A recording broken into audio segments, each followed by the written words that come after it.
Selamat pagi bosku, jumpa kembali bersama saya Cecilia dari Pilar Mas Investindo Sekuritas. Touch your heart, touch your profit. Nah, seperti biasa kita akan mulai saja nih market review kita hari ini, Kamis 21 April 2022 dengan episode 23. Maka dari itu jangan kemana-mana ya bosku, tetap di channel Pilar Mas Investindo Sekuritas. Touch your heart, touch your profit. Pionir Sekuritas Channel di Indonesia.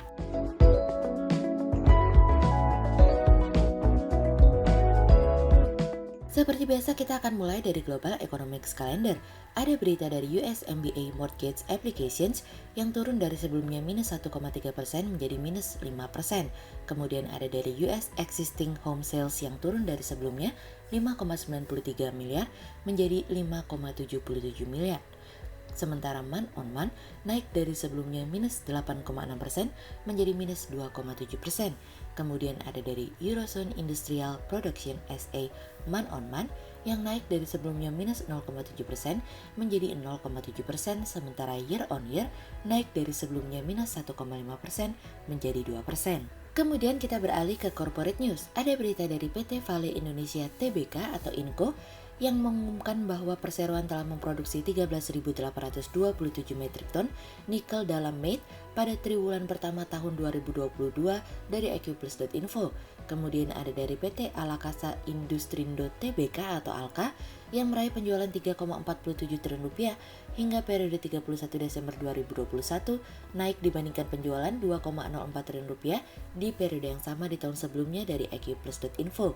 Kemudian ada dari PT WH Transportasi Indonesia Tbk atau WEHA yang penjualan di kuartal 1 tahun 2022 meningkat 78% dibandingkan dengan kuartal 1 tahun 2021 menjadi 33 miliar rupiah dari kontan.co.id. Kemudian pada perdagangan hari Rabu tanggal 20 April 2022, IHSG ditutup menguat 28 poin atau 0,39% menjadi 7.227.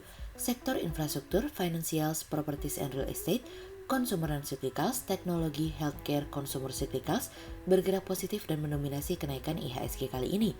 Investor asing di seluruh pasar membukukan pembelian bersih sebesar 832 miliar rupiah. Kemudian kita akan masuk ke market review kita hari ini. Cerita hari ini akan kita awali dari 23 #The Last Dance. 23 ini menjadi sebuah tanda baru bagi Bank Sentral Cina, yang dimana 23 ini merupakan tanda cinta melalui janji dari Bank Sentral Cina untuk mendukung perekonomian yang mengalami pelemahan akibat COVID-19 dan mendorong pinjaman untuk bertumbuh. 23 langkah tersebut mencakup keseluruhan dari apa yang ingin dilakukan oleh Bank Sentral Cina, mulai dari panduan pinjaman untuk bank hingga memudahkan perusahaan untuk memperluas penggunaan yuan hingga lintas batas. 23 langkah tersebut diuraikan dalam sebuah dokumen yang diterbitkan pada minggu ini oleh People's Bank of China dan regulator valuta asing. Kita mulai dari kebijakan terkait dengan COVID ya. Yang pertama, Bank Sentral Cina akan berusaha untuk menggunakan alat kebijakan moneternya untuk menyediakan likuiditas yang cukup dan mendorong perbankan untuk memperluas pinjaman dan mengirim keuntungan tersebut kembali ke dalam ekonomi real secara tepat. Yang kedua, Bank Sentral Cina akan berusaha juga untuk memperluas kuota pinjaman untuk usaha kecil dan pertanian dan akan mendorong atau meningkatkan dukungan terhadap industri yang paling terkena dampaknya akibat COVID-19, termasuk catering, perhotelan, retail, dan pariwisata. Yang ketiga, PBOC juga akan memberikan penghargaan kepada perbankan dengan dana yang setara dengan 1% dari pinjaman mereka yang mengalami peningkatan untuk membantu perusahaan kecil dan mikro hingga pertengahan tahun 2023 dan menambah kuota pinjaman sebesar 400 miliar yuan atau 62,8 miliar dolar untuk keuangan inklusif. Yang keempat, PBOC akan menunda pembayaran hipotek atau memperpanjang hipotek untuk orang-orang yang terkena COVID dan harus karantina sehingga kehilangan pendapatan mereka untuk sementara waktu karena COVID. Yang kelima, PBOC akan meningkatkan dukungan kredit untuk penanaman musim semi, penyimpanan, dan pemrosesan biji-bijian dan produksi tanaman utama seperti kedelai. Yang keenam, PBOC juga akan menggunakan program pinjaman untuk mendukung produksi batu bara yang aman dan memenuhi permintaan perusahaan pembangkit listrik untuk membeli dan menyimpan batu bara sebagai suatu cara tambahan untuk memastikan bahwa pasokan energi tetap terjaga dan stabil. Yang ketujuh, PBOC juga akan mendukung perbankan untuk memberikan pinjaman kepada perusahaan logistik dan pengemudi truk serta memberikan pinjaman darurat kepada maskapai penerbangan dan bandara. Yang kedelapan, PBOC melalui program relending PBOC akan memandu perbankan untuk mendukung penelitian dan pengembangan perusahaan. Yang kesembilan, PBOC akan meningkatkan dukungan pembiayaan untuk proyek yang memiliki nilai investasi besar. Dan semua perbankan harus secara proaktif mencari proyek terutama yang berfokus kepada infrastruktur baru seperti pusat data. Bank juga harus membeli obligasi pemerintah untuk mendukung investasi infrastruktur dan memenuhi kebutuhan yang wajar dari pembiayaan kendaraan pemerintah daerah. Yang ke-10, Bank Sentral juga akan mendorong perbankan untuk membangun kemitraan secara jangka panjang dengan perusahaan swasta. Yang ke-11, perkotaan harus menetapkan kebijakan kredit properti yang berbeda dengan secara tepat untuk menetapkan persyaratan untuk uang muka dan tingkat hipotek. Yang ke-12, perusahaan fintech diharuskan untuk menurunkan biaya dan tingkat suku bunga. Yang ke-13, PBOC akan meningkatkan dukungan pembiayaan untuk sektor-sektor termasuk perawatan lansia dan pariwisata serta energi hijau dan sektor pedesaan. Yang ke-14, perbankan akan menguji penyelesaian yuan yang lebih nyaman dalam perdagangan dan investasi. Yang ke-15, sehingga akan mendorong kemudahan bagi perusahaan untuk meminjam dari perbankan luar negeri. Yang ke-16, yang dimana akan mendorong perusahaan untuk menggunakan lebih banyak yuan untuk menyelesaikan perdagangan dan meningkatkan derivatif valuta asing sehingga perusahaan dapat mencegah risiko dengan lebih baik lagi. Yang ke-17, hal ini tentu saja mendorong PBOC untuk mendigitalkan pelayanan pembayaran dan penyelesaian perbankan lintas batas. Yang ke-18, PBOC juga berjanji akan meningkatkan dukungan asuransi untuk eksportir kecil dan importir. Yang ke-19, PBOC akan meningkatkan prosedur dan standar untuk membuat kenyamanan bagi pelaku pasar dan investor asing untuk berinvestasi di pasar Tiongkok. Yang ke-20, PBOC akan memperkuat peran kepemimpinan dari Partai Komunis dalam menjalankan kebijakan. Yang ke-21, PBOC akan membuat keputusan otonom dan menanggung risikonya. Yang ke-22, PBOC akan mempercepat penerbitan obligasi untuk perusahaan yang terkena dampak akibat COVID-19 dengan menyederhanakan prosedur dan melonggarkan persyaratan keterbukaan informasi yang wajar. Yang ke-23, PBOC juga akan memastikan pasokan uang tunai bersama dengan pengoperasian sistem pembayaran digital sehingga perbankan dapat menyetujui pinjaman secara jarak jauh menggunakan video conference. Akhirnya 23 langkah kitab sutra dari Bank Sentral Cina yang dimana mereka tidak memangkas tingkat suku bunga kreditnya untuk 1 year dan 5 year.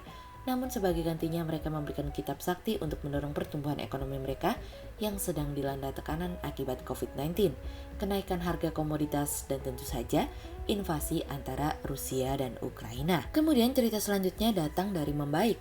Industri pembiayaan menunjukkan tren perbaikan di mana tercermin dari piutang pembiayaan yang melandai dari minus 18% menjadi minus 1% pada Desember 2021. Dari sisi pembiayaan produktif, kendaraan komersial dan alat berat menjadi pendorong pertumbuhannya disebabkan oleh tingginya harga komoditas seperti batu bara dan minyak sawit. Tren penjualan mobil dan motor yang mengalami perbaikan seiring dengan insentif PPNBM yang berlanjut hingga pertengahan 2022 untuk mobil berkapasitas 1.500 cc atau 50% dan low cost green car dengan beragam 33% hingga 100% turut berpengaruh dalam mendorong daya beli masyarakat. Perbankan yang masih selektif dalam memberikan pendanaan turut memicu melambatnya pertumbuhan industri pembiayaan. Di samping itu kualitas aset kembali membaik di tengah tren restrukturisasi pinjaman yang cukup besar di mana non-performing financing atau NPF menunjukkan perbaikan menjadi 3,53% per 31 Desember 2021.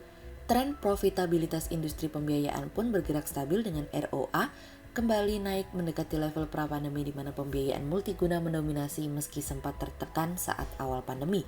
Industri pembiayaan di pasar modal lebih kuat di pasar surat utang dibandingkan di pasar saham dalam mencari alternatif pendanaan. Saat ini indeks sektor keuangan mencatatkan return sebesar 2,03%. Apakah sudah dapat dikatakan menarik? Belum tentu, tapi akan bisa dikatakan sebagai sebuah pilihan dalam memilih sektor, boleh juga. Tetap perhatikan fundamental dari masing-masing perusahaan ya, karena tentu hal ini berpengaruh terhadap potensi atau prospek bisnisnya di masa yang akan datang. Sehingga berdasarkan technical analisa, kami melihat saat ini IHSG berpotensi akan bergerak menguat terbatas dengan rentang pergerakan 7.162 hingga 7.290. hati-hati karena ruang terkoreksi masih terbuka lebar ya. Berikut stock watch pilar emas hari ini ya bosku. Yang pertama ada dari Pegas, kemudian yang kedua ada dari TLKM, dan yang ketiga ada dari JSMR. Berikut dua saham yang kami analisa hari ini ya bosku. Yang pertama ada dari WH atau PT WH Transportasi Indonesia Tbk. Penjualan di kuartal 1 tahun 2022 meningkat 78% dibandingkan dengan kuartal 1 tahun 2021 menjadi 33 miliar rupiah. Meningkatnya penjualan di kuartal 1 2022 memberikan kontribusi pada laba bersih yang dibukukannya, di mana PT WH Transportasi Indonesia penjualan di kuartal 1 tahun 2022 meningkat 78% dibandingkan dengan kuartal pertama tahun 2021 menjadi 33 miliar rupiah. Sehingga berdasarkan technical analisa dalam tren pada jangka waktu short term berpotensi untuk bullish dengan target 210 dan tingkat probabilitas sebesar 73%, sementara dalam jangka waktu long term berpotensi untuk bullish dengan target 245 dan tingkat probabilitas sebesar 41%. Kemudian yang kedua ada dari TOWR atau PT Sarana Menara Nusantara Tbk yang meraih pendapatan 8,64 triliun rupiah hingga periode 31 Desember 2021, naik dari 7,44 triliun rupiah di periode yang sama di tahun sebelumnya. Sepanjang tahun 2021 meraup pendapatan 8,63 triliun rupiah atau naik 15,99% ketimbang tahun sebelumnya yang mencapai 7,44 triliun rupiah. Kenaikan tersebut seiring dengan adanya pendapatan dari segmen pelanggan, di mana pelanggan terbesar TOWR adalah PT XL Aseata Tbk yang mencapai 29% dari total pendapatan Sarana Menara Nusantara. Sehingga berdasarkan technical analisa dalam tren pada jangka waktu short term berpotensi untuk bearish dengan target 1000 dan tingkat probabilitas sebesar 68%, sementara dalam jangka waktu long term berpotensi untuk bearish dengan target 920 dan tingkat probabilitas sebesar 55%. Berikut kami akan menampilkan 40 saham pilihan dari pilar emas.